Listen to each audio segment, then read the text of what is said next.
Hello Madridistas, welcome back to the channel. It's El Clásico and I am very excited because there is silverware on the line this time around. It's the Supercopa de España final, and the last time we played against Barcelona, we beat them 2-1. And the last time we also played the Supercopa de España final, it was also against Barcelona and they beat us badly and won that trophy from us.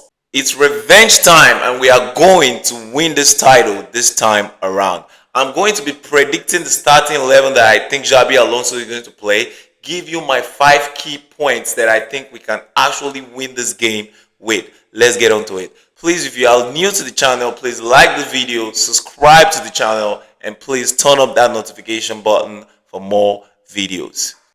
So straight up to the starting 11 that I think Xabi Alonso is going to play, there are some question marks in this starting 11 because Kylian Mbappé has jet on his way straight to Saudi Arabia. Barcelona fans are actually scared of Kylian Mbappé. Truth be told, they are scared of him because Mbappé has scored in each of his last games against Barcelona. So if truth be told, they don't want him to play in this game. They would rather have Gonzalo Garcia playing that 9 for us. But is Mbappe truly fit? That is what we don't know. Is he going to start or is he going to come from the second half? I also don't know. But the rest of the lineup also has some question marks. Rudiger was taken off in the game. I don't know if it's due to he was feeling pains or it was caution so that he can get some rest, because I'm sure he took some meds to play in that game against Atletico Madrid. Rodrigo also had a knock in that game.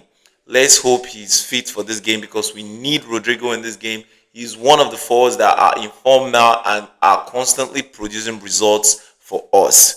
In defense, I think we are going to see Fede Valverde, our right back. He has been monstrous playing this right back for a time now. And look at that beautiful goal that he got from that free kick against Atletico Madrid that kind of opened the game for us and changed the context of the game. So Fede is going to be playing at right back. And at centre back, so we're going to be seeing Raul Asensio at centre back. Now here is where the question comes in. Is Rudiger fit enough to play, or are we going to be seeing Dean Huijsen to come and take his place? That is what I don't know, but I think Rudiger is going to play. Then at left back, we're going to be having Alvaro Carreras as the undisputed starter that will be playing that position. Last time we played against Barcelona, he pocketed Yamal, and I hope he can also do the same in this game. In midfield, the double pivot of Camavinga and Tchouaméni with Bellingham at the 10. Then in the attack, Vinícius Jr., Rodrigo, if he's fit enough, I know he's going to be fit because it was just enough. Then the center forward position is where the question mark lies. Are we going to go with Kylian Mbappé, who is coming from an injury, who is not yet fit enough, or we go with Gonzalo Garcia? I actually think we are going to start Kylian Mbappé in this game. They are going to force him to play. If it takes them to give an injection or whatever, I think they are going to force him to play. And it is actually not the best idea. If he plays in that game and we lose the game and he gets injured again, at what cost? That could actually cost us our season, because he could potentially go for a long wait on the sidelines, something of like a month or 2 months. He could injure himself and just be out for a long time, and we don't actually want that. But I know Real Madrid are going to force him to play. Truth be told, I am actually scared of Barcelona because Rafinha is back. And Rafinha is the one that makes everything tick for Barcelona, not even Yamal. Rafinha leads the press. Rafinha recovers to defend the ball. Rafinha scores goals. Rafinha gives assists. Rafinha everything. Since Rafinha got back from injury, he has played, I think, like 13 games and they have lost none. They have won 12 and they have only drawn 1. They are on a 10 game winning streak right now, and Rafinha is the central reason for this. Rafinha and Juan Garcia are the main reason why they are on this streak. We need to stop Rafinha from having a great game. If not, we are going to lose the game. So here are my 5 key points that I personally think we can use to win this game.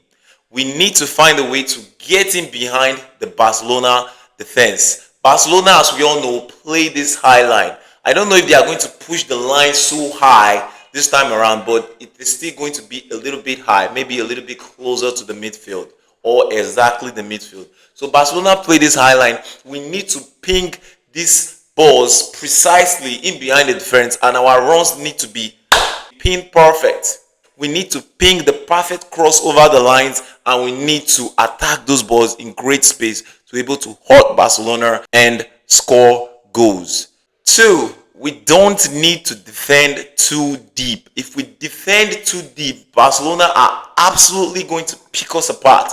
They are brilliant at stringing passes together and finding that space, finding that extra man, and creating chances even in tight spaces to score goals. We struggle with that. We struggle with breaking down low blocks, but Barcelona are completely the opposite. We should try and defend, but not too deep. We should try and defend and be compact in our defending, not defending too deep.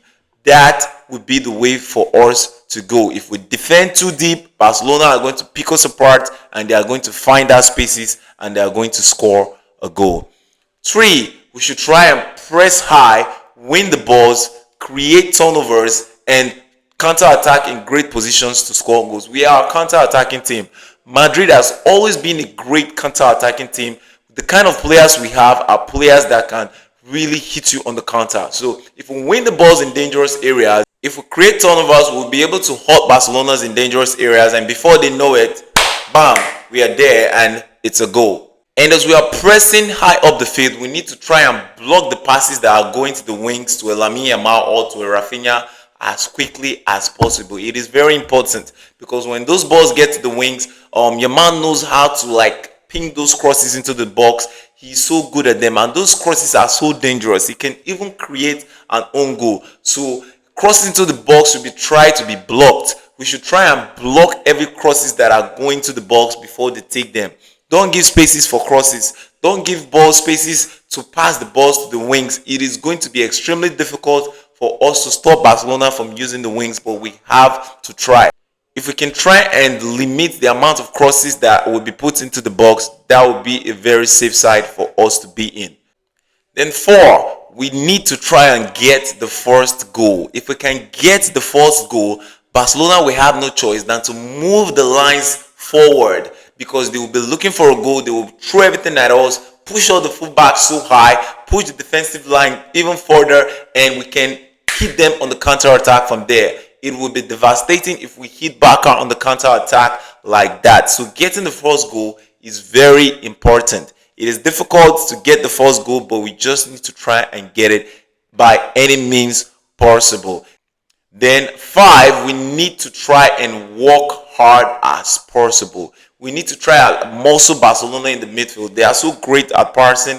We are not going to beat them at passing through that midfield. No. Once we get the ball, 1-2 quick passes straight to the goal. That is what we need to do. We don't need to be passing the ball in the midfield. They are going to press us out of our skin. So if we get the ball, we should be pinging those diagonal crosses, 1-2 quick short passes straight to the goal. That is what we should be doing. We shouldn't be passing the ball sideways. No. If we pass the ball, look for the spaces, play that penetrating passes. That is what we should be doing.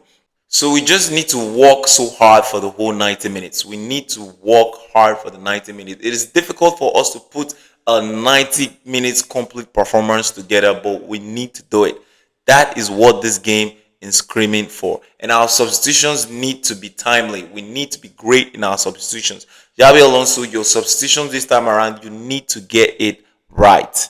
We just need to find a way to win this game. If it's an ugly win, if it's a dirty win, I don't mind. I'm going to take it.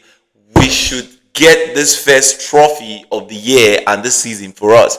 We went trophyless last season. We can't be going trophyless another season.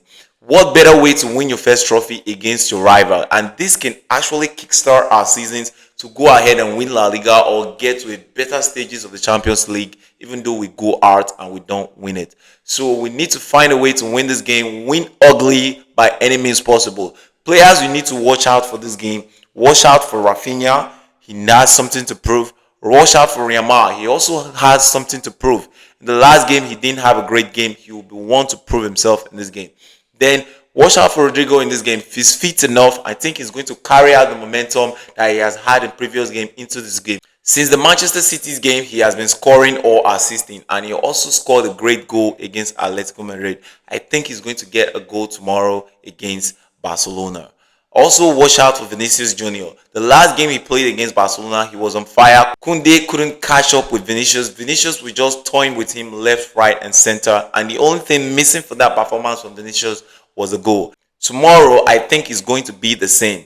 Vinícius Jr. is going to torment Koundé left, right, and center, and I think he's going to get an assist or a goal. Vinícius Jr. hasn't scored a goal in like 19 games now, and I want him to break that deadlock and that goal scoring drought tomorrow by scoring and goal. If Kylian Mbappé plays, he's actually going to score, no doubt. He just loves scoring against Barcelona. Even in his PSG days, he was always scoring against Barcelona. So if Mbappé plays, it's a goal for sure he will score. Barcelona fans are celebrating on social media already that they have won. They are even rehearsing songs that they are going to sing after the victory, saying that we are just coming to show up and nothing more, that they have already won this game. Let's see how the game plays out. For early prediction, I think this game is going to be a close one. So I'm going to be predicting a 3-2 win for us.